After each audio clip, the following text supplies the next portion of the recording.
Republican presidential nominee Donald Trump just went full swamp. Last month, in a meeting with leaders of the oil industry, the former president promised that if they gave him $1 billion for his campaign, $1 billion, he would obliterate climate regulations. This remarkably blunt and transactional pitch was reported by the Washington Post, who for some reason was surprised. Like, we're talking about Donald Trump here.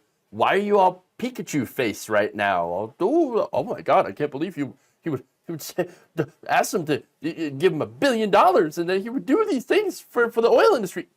Do you know who you're talking about? This guy's for sale. Now, this is a guy who said that he would be a dictator on day one of his second term and vowed to use executive authority to close the border, whatever that means, and drill. Oh, okay, well, now Trump had told executives from Exxon, Chevron, Occidental Petroleum, and others that a $1 billion investment in his run against President Joe Biden would be a deal for big oil because of the taxation and regulation they would avoid thanks to him. So remember, regulation just means rules like they can't dump sludge into your backyard or into your drinking water. You know, those kinds of rules that actually protect people. Yeah. Now, the contrast between the two candidates on climate policy could not be more stark. The Post noted Biden has called global warming an existential threat, and over the last few years, his administration has finalized 100 new environmental regulations aimed at cutting air pollution and greenhouse gas emissions, restricting toxic chemicals, and conserving public lands and waters. By comparison, Trump has called climate change a hoax, and his administration weakened or wiped out more than 125 environmental rules and policies over 4 years. So, yeah, that's what Trump was doing the whole time. You know, talking about things that don't exist, like clean coal, meaning they're taking out coal. They're going to clean it. They're going to clean the coal. They're just going to take it out. They're going to scrub it. Scrub that coal and it'll make it shine. No, that's not what happened. He's talking about climate change being a hoax. No, the hoax is clean coal. Okay, that's one of them. But now look, when it comes to climate and energy, the question is Joe Biden better than Donald Trump? I think the answer actually should be pretty clear, even though there are some issues under Joe Biden.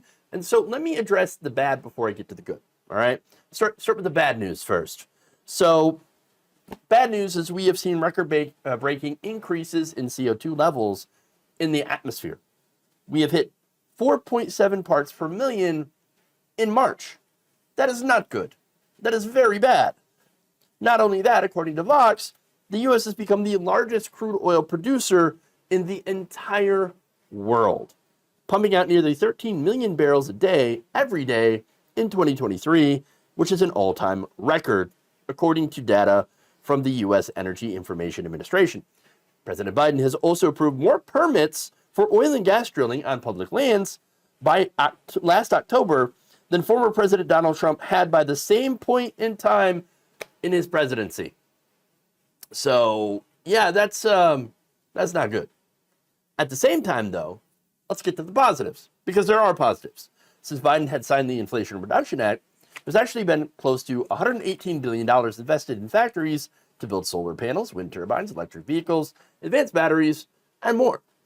The law is projected to reduce U.S. greenhouse gas emissions by 43 to 48% from 2005 levels by 2035. They've created more than 102,000 jobs across the country in green energy. Okay, those are good.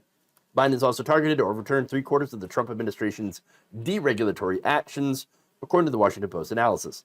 And Climate Power, a coalition of over 20 environmentalist groups, have released a statement on Thursday highlighting the over 300 actions the Biden administration has taken in defense of the environment. One of those groups happens to be the Sunrise Movement, who have been very critical of President Biden in the past, critical of then House Speaker Nancy Pelosi, where they were, I think, either like sitting in her office or outside of her door demonstrating. So, look, I mean, yes, having that group involved in actually praising Joe Biden, hey, that's progress, right?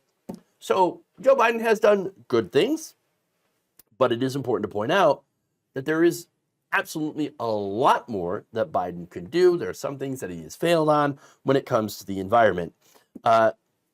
And I do agree with everyone saying that he should absolutely do more because this is an existential threat. So that said, Donald Trump's over there saying, yeah, why don't you if you just give me $1 billion, I'll let you light the planet on fire. Well, oh, wow. Okay. Yeah, that's a big difference, right? Look, first off, that's pretty blatant corruption. He's saying the quiet part out loud. You give me the money, I'm going to give you whatever you want. And what you want is tax cuts and deregulation, of course. He's also saying, hey guys, look at me. I'm the swamp. Okay, well, there you go. Industry, though, they look at this and they say, oh, hell yeah, we like the swamp. In fact, Politico reported on Wednesday that fossil fuel industry lawyers and lobbyists are currently in the process of drawing up ready-to-sign executive orders for Trump to sign aimed at pushing natural gas exports, cutting drilling costs, and increasing offshore oil leases in case he wins a second term. According to 6 energy industry lawyers and lobbyists interviewed by Politico, they see this as more effective than anything a second Trump administration could devise on its own. So this is these executive orders and other policy paperwork that they are just creating for Trump to sign. Like, here you go. This is what we want. Now you sign it. Remember, we gave you $1 billion. So you're going to have to come through. Now, some of that policy includes a quick reversal of Biden's pause on new natural gas export permits and preparations for wider and cheaper access to federal lands and waters for oil drilling. Now, a recent study also estimated that a Trump victory in 2024 could result in an additional 4 billion tons of carbon dioxide equivalent emissions by the end of the decade, inflicting more than $900 billion in global climate damages. So now, climate damages, who's going to end up paying that bill? That ain't the oil companies. They're not going to pay a cent. No, they're going to reap all the rewards. They're going to privatize the gains and socialize the losses. That means we're going to end up paying this. The taxpayers, you and I, we're going to cover the cost for this global climate damages, while these executives run to the bank, as is Donald Trump, who, again, is going to take this $1 billion and probably use most of it to pay off his legal fees. So we pay the costs, oil companies get the profits, the politicians get the bribes.